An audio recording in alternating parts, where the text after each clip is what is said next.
Hey everybody, Andre here, and today we are talking about the basic chords that exist in traditional Western harmony. So I want to preface this by saying that there are lots of different kinds of chords in all different kinds of music.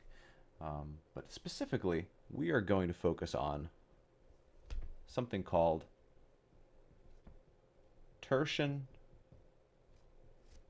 harmony.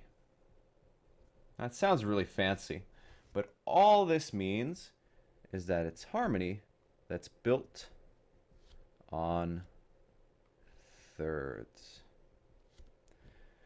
So I just want to preface this whole conversation because this is what we are going to be looking at. If you get into other forms of music, jazz is the first thing that comes to my mind, where you have things that have quartal harmony or quintal harmony built on fourths and fifths respectively. So that yields different sort of scenarios. But for our purposes, we are going to be dealing with thirds. Okay? So we're talking about chords. Now, what is a chord? A chord is basically two or more notes being played at the same time. Two or more notes together. Now, some of you are probably thinking, two notes? Really? Is that really a chord? Well, when you have just two notes together, sometimes called the dichord. When you have two notes played at the same time, kind of more simply, you might just call it an interval. When you have two notes being played at the same time. I guess a harmonic interval, because you can also have a melodic interval. But basically, a chord is when you have multiple notes being played at the same time. By the way, notice how I haven't said they have to sound well together, right? They don't have to sound good or bad. They just exist. Okay? So this is a judgment-free harmonic lesson. I will not be telling you whether I think certain things sound happy or sad or whatever. Just giving you the facts. So, tertian harmony, what are the chords? Let's dive in. By the way, I'm going to be doing this lesson in a kind of soft-spoken way. Going to be going through and really taking the time to erase stuff and write stuff out. I know some people like to watch the hand motions. Maybe it's relaxing to you. Maybe you care nothing about music theory and you just want something ambient to listen to while we go through this. Or you really care about music theory and you want to know more. So let's go through and figure out what we're dealing with. So first of all, you need to know this word. A triad is when you have three notes in a chord, and each of these notes is a third apart. So if you look at this 5-line staff, a third basically is when you have 1, 2, 3 note spaces. Okay, that's called a third. A third, that's a musical interval, right? 2 notes. So a triad would look something like this. And you have 3 notes together. 2/3 on top of each other. That's a triad. Okay? Now there are a number of different kinds of triads. So in order for us to get a sense of what this is going to be like, we need to know about quality. Now quality doesn't mean good or bad. Quality just tells us kind of the sound quality, the sound type of an interval. So for thirds, we're basically dealing with 4 different kinds of qualities. Okay, so I'm going to use that's a pretty good treble clef. We're going to be using treble clef, which is going to use a G because it's right here. G, G, G, G. Okay. So I'm going to go from biggest to smallest. I'm going to write a B above this G 4 times.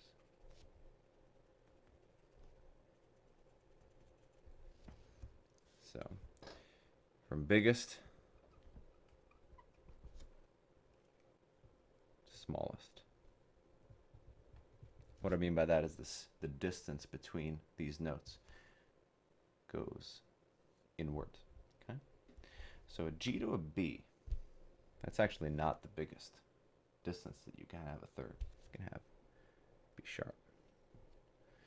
Then G to B natural. G to B flat. And G to B double flat. Really crazy. Okay? So you have 4 thirds.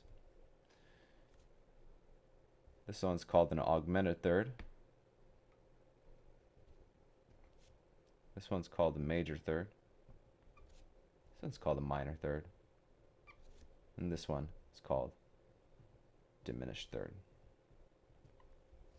Alright, so these are 4 basic interval types. I'm going to have another video that just deals with intervals, but for now you just need to know this. Okay? So, augmented, major, minor, diminished. So now that we have this information, we're going to try to start stacking the thirds.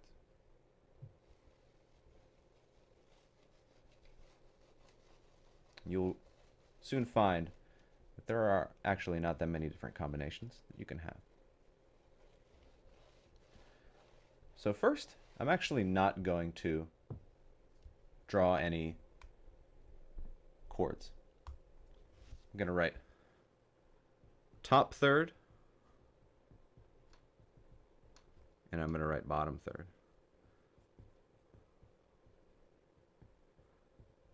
So what this basically represents is that, yeah, if you have this kind of shape, this is the bottom third, and that's the top third.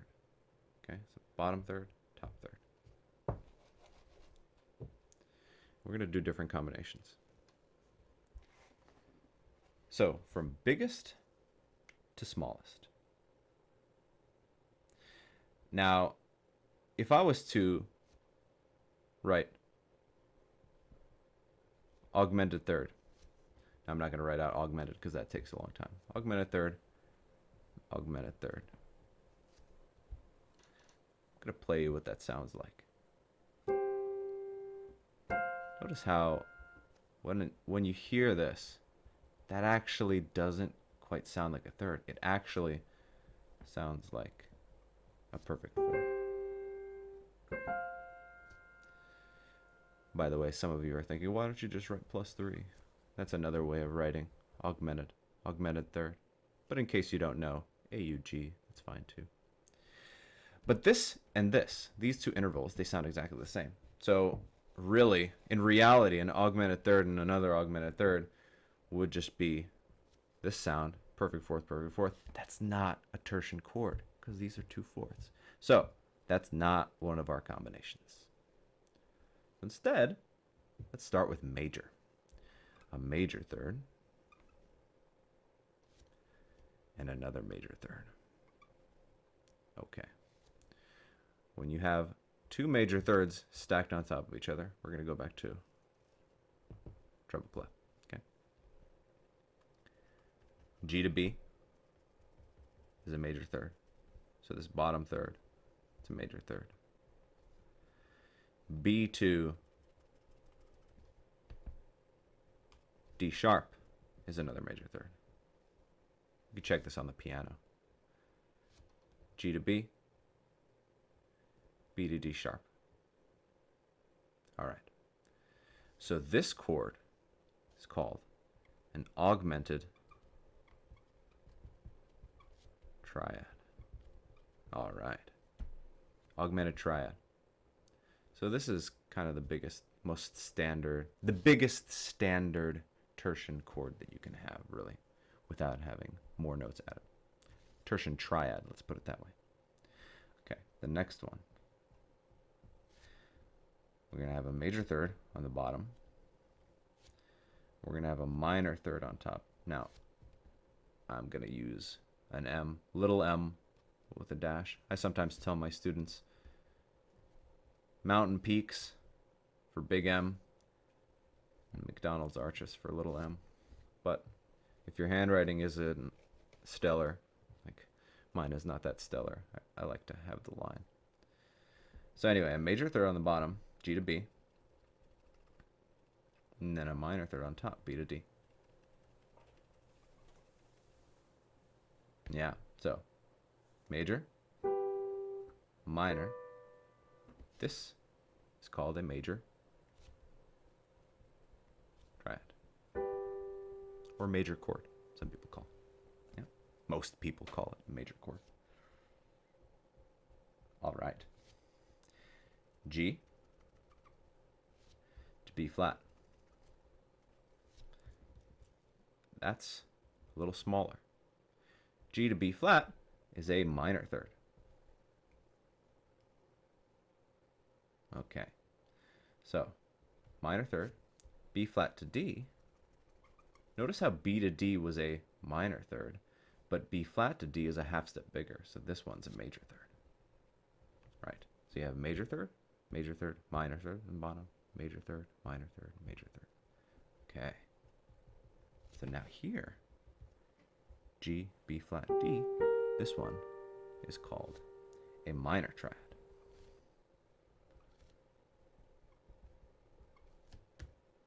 We're almost there.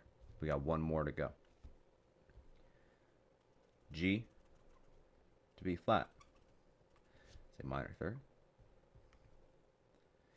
B flat to D flat is a minor third. Minor third is a diminished triad. So these four chords, these are your possible triads in tertian harmony. Now, you know, we went through that that augmented one, right? You know, augmented third. That one isn't actually tertian because the augmented third sounds like a perfect fourth. Same can be said on this end. If we went G to B double flat, diminished third, G to B double flat, it actually sounds like that. Sounds like a whole step. So I'll play it, you know. G to B double flat, G to A. It's the same thing, right? That's called enharmonic. When two notes, they're spelled differently, right? These things, they look different, but they sound exactly the same. That's called enharmonic. The point is, you can't have a tertian chord using diminished thirds. So this is what we're left with. The four tertian triads. There you go. So basically all chords, all tertian harmony chords, all Western harmony chords, they have some root here. Okay? And this is the most basic way that you can have these chords. They can be flipped around, they can be spread out. There's a lot of stuff that you can do, but at the root of each of these harmonies, this is what exists. So an augmented triad, a major triad, minor triad, and a diminished triad. Let's take it one step further and talk about seventh chords. So let me erase this.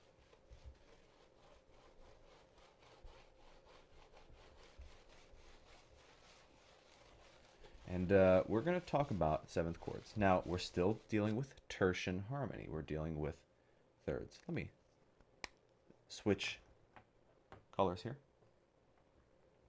What, green? And we're going to talk about seventh chords. So seventh chords are very similar to triads with one key difference. There's an extra note. So if this was a triad, 1, 2, 3 notes, a seventh chord has one additional note. The reason why it's called the seventh chord is if you count 1, 2, 3, 4, 5, 6, 7, that top note is 7 notes away from that bottom one. It's an interval of a seventh. That's why it's called the seventh chord. There are way more seventh chords than there are triads. So there are only 4 tertian triads, but there are actually many more. Oops. Many more tertian seventh chords. So let's go through. And again, I'm going to do kind of a top third. Over here, I'm going to do a middle third. Actually, let me go down a little bit. You can still see. Let's do it here. Middle third. And we'll do bottom third. Okay. So we're just going to have to be careful. Camera, focus, please. Focus. Thank you. All right. So, having established that augmented and diminished thirds aren't going to work for us because they don't actually sound like thirds. They sound like fourths and seconds, respectively. We're going to just deal with major and minor thirds. So, let's start again in treble clef. And let's use F as our first note. Okay, there's an F. So the first thing we're going to do is we're just going to stack major thirds. All right. So that's how we started the triads. Or we're going to go from the biggest to smallest. So F to A is a major third. So major third. A to C sharp. It's a major third. And then let me move this over. I don't like how this works for seventh chords. It doesn't work as well as triads, not with the board that I have. There we go.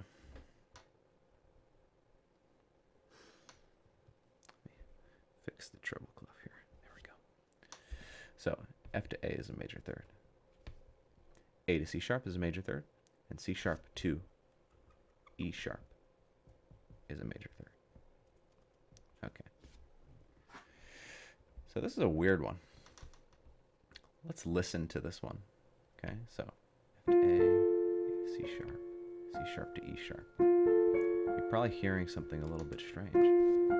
This note and this note, they're the same pitch. They're enharmonic. Remember that word that I just wrote down? Enharmonic. So this isn't actually a seventh chord because there are really only 3 pitches because this one and this one, they sound the same. So what you would think would be an augmented seventh chord, right? Because it's the augmented triad had a bunch of major thirds in it. You would think it translates over, but alas, it does not. So sorry to say, this isn't a seventh chord. So let's try some other combinations. How about instead of having all major thirds, let's now have major third on the bottom,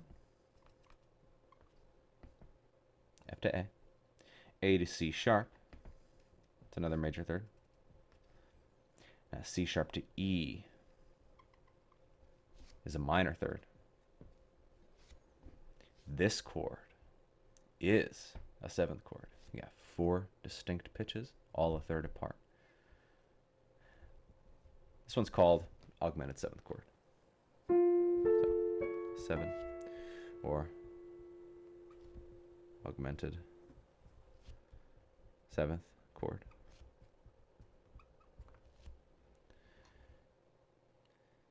This is a kind of an unusual one in music theory classrooms.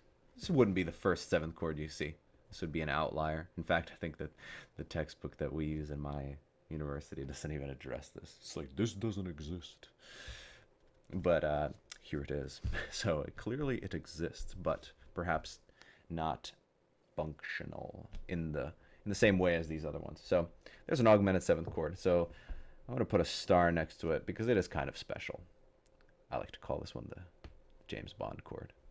I mean, anytime I hear this, it sounds like James Bond. So I'll play it one more time. Okay. So here's the first standard chord. So F to A, major 3rd,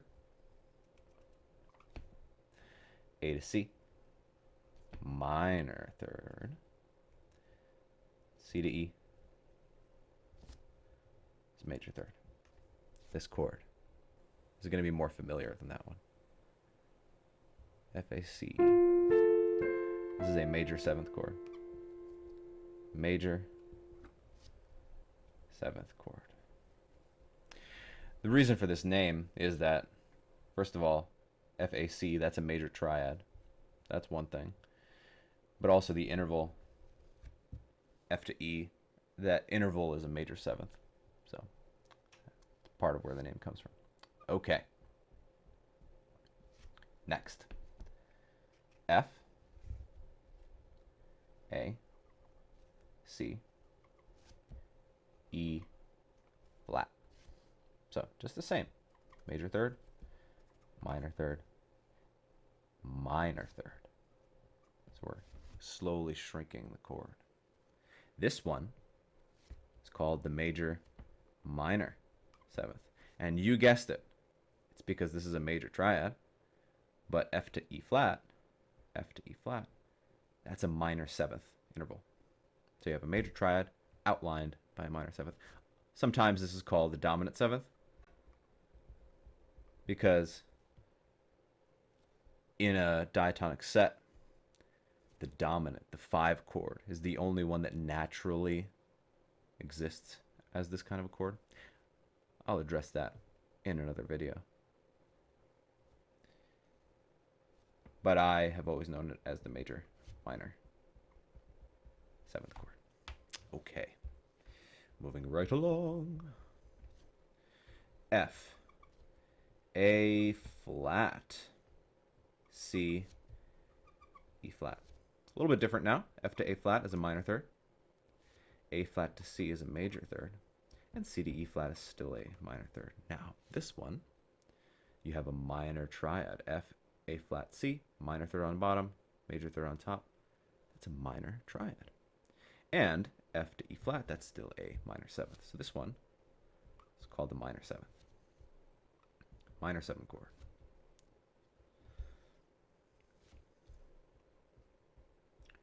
Now here is where it starts to get really spicy. F to A flat to C flat, and C flat to E flat. So here we have, again, a minor 3rd here, minor 3rd. A flat to C flat, that's also a minor 3rd. So do you remember from however many minutes ago? That's called a diminished triad. Okay, I've kind of flubbed this 3. Let me fix this 3. Terrible handwriting. That's not much better, but you understand. Minor 3rd, minor 3rd. But C flat to E flat, if C to E flat was a minor 3rd, C flat to E flat, that's a major 3rd. It's a little bit bigger. Okay. Now this one is called half diminished. So it's called half diminished because you have a diminished triad, but the whole chord, it doesn't go all the way to diminished. It's not fully diminished. It's only half. So half diminished, the symbol for this is a kind of a circle and a slash, because the circle is shorthand for diminished. So it's literally taking the diminished sign, cutting it in half. 7. Half diminished. Now, to appease my jazz friends, this is a minor 7, flat 5 situation. And what that means is that you have a minor 7th interval, but you also have the lowered, or you have a minor 7 chord, like this one, but you've lowered the fifth note above the bottom note. They're both complicated, they're both convoluted in their own way, but you know, just whatever language you're normally working in, that's the one that you want to be using. Just like a airplane flying over. But I'll leave that in. So, yes, half diminished or minor 7 flat 5, it doesn't matter. I got 2 more chords for you. F to A flat, that's a minor 3rd. A flat to C flat, that's a minor 3rd. And then you take that E flat and you lower it 1 additional half step and you get E double flat. That's another minor 3rd. So when you have 3 minor 3rds stacked on top of each other, that is a fully diminished 7 chord. Full diminished. So let me play these for you. So augmented 7, major 7, major minor 7, aka dominant, minor 7, half diminished, aka minor 7 flat 5, full diminished. Now I did say there's one more, and this is a really unusual one. I'm gonna write it right at the very end here. So this one is really weird. So just like this augmented 7th chord, it's kind of a strange one to see. But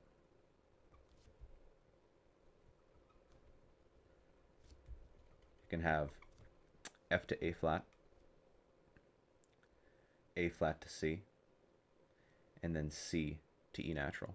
So what this ends up being is you have a minor 3rd on the bottom, major 3rd in the middle, and then a major 3rd on top. So this one is kind of like the reverse of this one. So the major minor 7th chord, you had the major 3rd on the bottom, and then you got the 2 minor 3rds on top. Here is the reverse. You have a minor 3rd on the bottom and then 2 major 3rds on top. This one is called a minor major 7th for that very reason. It's literally backwards. Okay, so minor, major, but this is a really weird one. Just like augmented 7th. In most music theory, like analyses, especially if you're dealing with classical music, most analyses will probably take these 2 chords and try to justify either this note here or this note here as non-chord tones, like they're trying to do something else that's not fitting into the chord. But they exist. Here are these chords. So it's a little bit more complicated on the 7th chord side, but here you have it. You have sort of 1, 2, 3, 4, 5 primary 7th chord qualities, plus 2 auxiliary ones that exist, but don't necessarily appear too frequently or too naturally. You'll find this one in harmonic minor. You start on the 3 chord, and you'll find this one in harmonic minor. You start on the 1 chord and have the 7th on both of those. So they do exist. It's just a little tricky. But there you have it, folks. There you have it. That's tertian harmony. Now beyond this, you can just add notes, right? You can add thirds until you're satisfied. But even if you I'm just going to randomly choose this major seventh chord. I'm just going to stick a G on top. That's technically a third, right? That's a third, sure. So isn't this a tertian chord? Well, not really. It's not really a tertian chord anymore, because if you take this G and you stick it in here, that's not a third. That's a second. So when you start to have more notes outside of this, you know, extensions, that's what that's called. Chord extensions, because they're not fitting into the mold of that tertian harmony that we've established. So, all right, folks. Well, I hope you enjoyed this. Talked about triads, talked about seventh chords. Oh, maybe a little complicated. Could probably do a very simple version of this, but I think it's kind of neat to see the inner workings and see kind of like a long form explanation, rather than here's a chord, this is what it is, play it, done, lesson over, which is what I feel like a lot of music theory textbooks and a lot of music theory instruction can sometimes be like. So it's nice to have a deep dive occasionally. So go forth and make music. And I hope this was helpful for you. And if it was, I hope you would consider leaving a like on the video, even subscribing to the channel. I'm going to be doing more of these kinds of things in kind of a chilled out way. Soft spoken, just relaxing. Hopefully relaxing. So, all right, y'all. I hope you have a wonderful day.